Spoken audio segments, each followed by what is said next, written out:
Pour moi, le 7 octobre, c'est une sorte de point culminant, mais en fait pour deux raisons. La première, c'est que moi, ça fait 20 ans, plus de 20 ans que je fais mon métier et que je travaille sur toutes les zones du monde. Et que j'ai réagi aussi au moment du 7 octobre, parce qu'on a vu les premiers indicateurs qui montraient qu'il y avait forcément des violences sexuelles. Sauf qu'en face, pour le coup, sur le 7 octobre, il y a eu une forme de silence.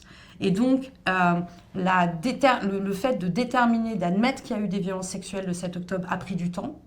Moi, pour la première fois, j'ai été remise en cause de toute ma carrière. C'est-à-dire qu'on m'appelait, on m'insultait, on me disait c'est pas vrai, pourquoi vous dites ça, pourquoi votre ONG dit qu'il y a eu des viols. La première fois de toute ma carrière. Je travaille en Ukraine, je travaille en République démocratique du Congo, je rentre juste du Nord Nigeria. Jamais on m'a demandé avez-vous des preuves de ce que vous dites ou c'est pas vrai ce que vous dites. Jamais, mais jamais. Jamais. Donc là, j'ai compris qu'il y avait un problème. Et la deuxième chose, pourquoi c'est un point culminant? Parce que c'est un groupe terroriste. Boko Haram, par exemple, au nord Nigeria, utilise le mariage forcé, l'esclavage sexuel.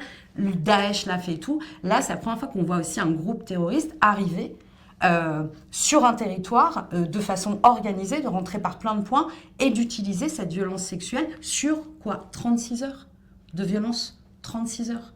Donc, on n'est pas dans un acte isolé, le 7 octobre. Et donc, pour ces deux raisons-là, c'est important. Et pour moi, je rappelle tout le temps que, je dis tout le temps, une victime, une voix, la même pour toutes. Le 7 octobre, la voix des victimes n'a pas été la même. Et ça, moi, ça, dans mon métier, ça, je ne l'ai pas compris.